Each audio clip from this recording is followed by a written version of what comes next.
Baru-baru ini, kota Bandung masuk dalam daftar 100 kota dengan makanan terenak di dunia versi Taste Atlas Award. Ibu kota Jawa Barat menjadi bukti nyata bahwa kuliner Nusantara memiliki daya saing global yang kuat. Ada satu kudapan tradisional yang menggugah selera. Makanan orang Sunda yang biasanya menjadi menu sarapan, ya, bala-bala. Biasanya ditemani secangkir kopi panas atau teh hangat. Bagi pecinta pedas, sering ditambahkan cabai rawit ataupun sambal dadakan. Konon bagi masyarakat Sunda terutama di Bandung, bala-bala dan bakwan itu berbeda. Nah, saya mau cari tahu nih, apa aja sih perbedaan antara bala-bala dan bakwan? Ikuti saya. Gorengan berbahan dasar tepung terigu dengan isian sayuran memang bisa dinikmati semua kalangan. Tak terhitung berapa jumlah pedagang gorengan yang menyajikan bala-bala di kota Bandung. Bahkan hampir di setiap sudut kota, bala-bala jadi salah satu sajian wajib bagi tukang gorengan. Salah satu yang menjadi favorit adalah gorengan Bu Ina yang berada di Jalan Marga Cinta. Sudah berjualan hampir 20 tahun, bala-bala khas Bu Ina memang terlihat spesial dan berbeda. Ukurannya yang besar dengan harga relatif murah. Satu bala-bala ukuran jumbo hanya Rp2.500 saja loh. Bala-balanya ini yang saya tahu Bu ya, ini katanya paling laris, paling laku nih Bu. Iya, amin. Sehari Ibu bikin berapa bala-bala? Sehari pokoknya mas karung terigu aja pokoknya. Karung terigu. Ya, Kira-kira berapa? 25 kilo. 25 kilo semua itu teh. Gehu, bala-bala, tempe, itu ya. Kira-kira Bu berapa ini sih Bu, berapa piece nih bala-balanya satu hari Ibu jualan? Satu hari pokoknya 10 kilo aja, 10 kilo wortel, 10 kilo terigu, 2 kilo bawang daun, itunya seperempat itu apa yang putih engkol, susah ya. Nah ini biasanya bala-bala habis di jam berapa Bu? Bala-bala mah habis di jam 10:30-11an habis. Iya.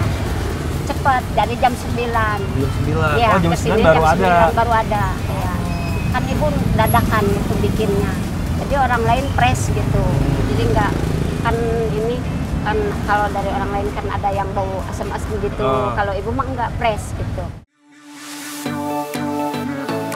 Tak hanya ukurannya saja yang besar, teksturnya yang renyah dan tebal bersatu dengan rasa gurih. Membuat bala-bala Bu Ina memang selalu ramai pembeli. Buka sejak pukul 7 pagi, setiap harinya 200 bala-bala bisa ludes hanya dalam waktu 5 jam. Lantas, kenapa ya jajanan yang satu ini disebut bala-bala? Tahu aku sih kalau bala-bala cuma ada di Bandung doang ya. Terus sayurnya banyak, kalau bakwan itu kayaknya isinya yang ada udang gitu kan. Cuman kita orang Sunda itu nyebutnya bala-bala. Kalau bala-bala itu yang bentuknya gepeng, terus kalau bakwan itu yang bentuknya bulat-bulat gitu. Bala-bala terbuat dari adonan tepung terigu dengan berbagai sayuran seperti kol, wortel, toge. Adonan digoreng hingga berwarna keemasan dan renyah. Biasanya disajikan sebagai camilan atau lauk pendamping nasi. Nama bala-bala berasal dari bahasa Sunda, bala atau balatang, yang berarti tidak rapi atau berantakan. Sesuai dengan bentuknya yang tidak beraturan. Uniknya, orang Sunda memiliki kebiasaan memberi nama makanan dengan kata yang diulang, seperti halnya bala-bala. Kalau bala-bala sendiri kan tumbuh dari hasil akulturasi ya. Yang tadinya akulturasi dari Tionghoa, jadi yang hidup dalam masyarakat Sunda ya, samalah seperti mie kocok gitu ya. Mie kocok kan akulturasi Tionghoa juga, tapi kan dengan gaya orang Bandung gitu ya. Sama bala-bala juga, itu memang bagian masyarakat. Coba aja makan bala-bala di Bandung sama di wilayah yang lain, rasanya pasti beda. Tak bisa dipungkiri, bala-bala memang terinspirasi dari kuliner Tionghoa, yaitu bakwan. Bakwan sendiri berasal dari istilah Cina, yaitu bak yang berarti daging, dan wan yang artinya bola. Di negara asalnya, bakwan merupakan makanan berbahan daging dan tepung yang bentuknya bulat alias bola-bola daging. Bahkan beberapa masyarakat menyebut bakwan adalah istilah nama lain bakso di Cina. Namun karena adanya perpaduan dari satu daerah ke daerah lain, maka bakwan di Indonesia menjadi seperti yang kita kenal saat ini. Walaupun bala-bala terinspirasi dari bakwan, namun jika dilihat secara seksama, tampilan bala-bala dan bakwan sedikit berbeda. Bala-bala isiannya lebih dominan sayur-sayuran. Beda. Kalau bakwan itu lebih Bulat gitu Bu ya? iya bulat, lebih cembung ya. Cembung kayak serabi ya, persis kayak serabi tapi dia lebih lebih kecil daripada serabi seperti itu. Kalau di bakwan itu ada bentuknya ya, ada bentuknya bulat, kemudian di atasnya dikasih udang, kemudian juga dikasih rebon. Berbeda dengan bala-bala. Kalau bala-bala itu memang eksis tahun 1970-an, itu ada di sekitar kota Bandung, umumnya malah di kawasan Cilaki ya ada. Itu sebagai pendamping minuman bandrek dan bajigur biasanya. Di situ ada bala-bala, ada kemudian cireng, pisang goreng, kemudian combro sebagai pendamping saat sarapan atau juga malam bahkan ada.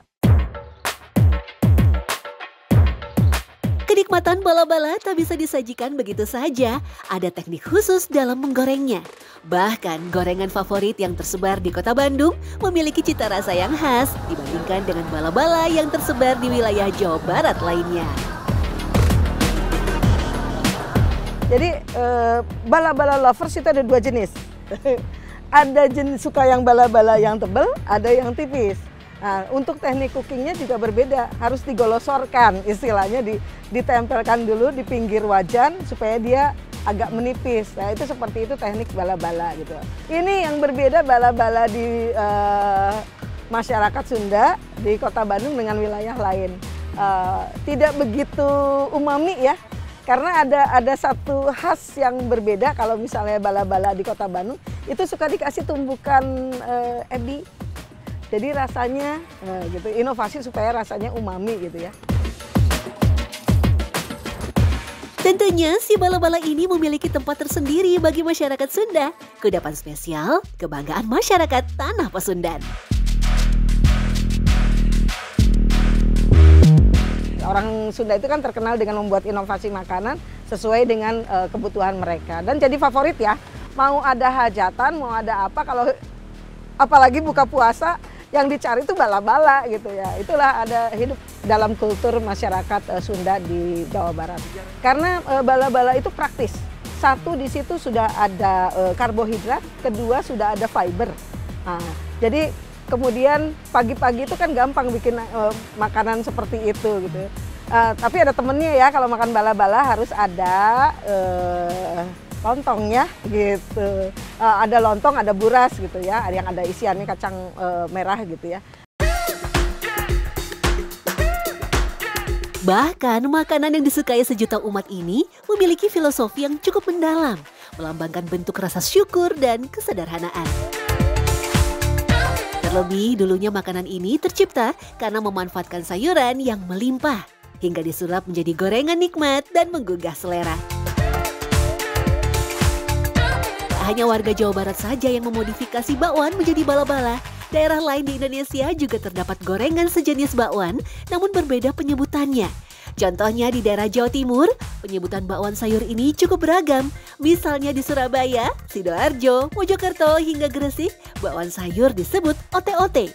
Di negeri samurai biru Jepang, gorengan sejenis mirip bakwan sayur justru dinamakan kakiage yang isiannya sayuran seperti wortel, buncis, hingga jagung. Kudapan otentik dan ikonik memang diburu pecinta kuliner. Baik bala-bala, bakwan, atau ote-ote, kalau sudah dihidangkan bisa jadi rebutan.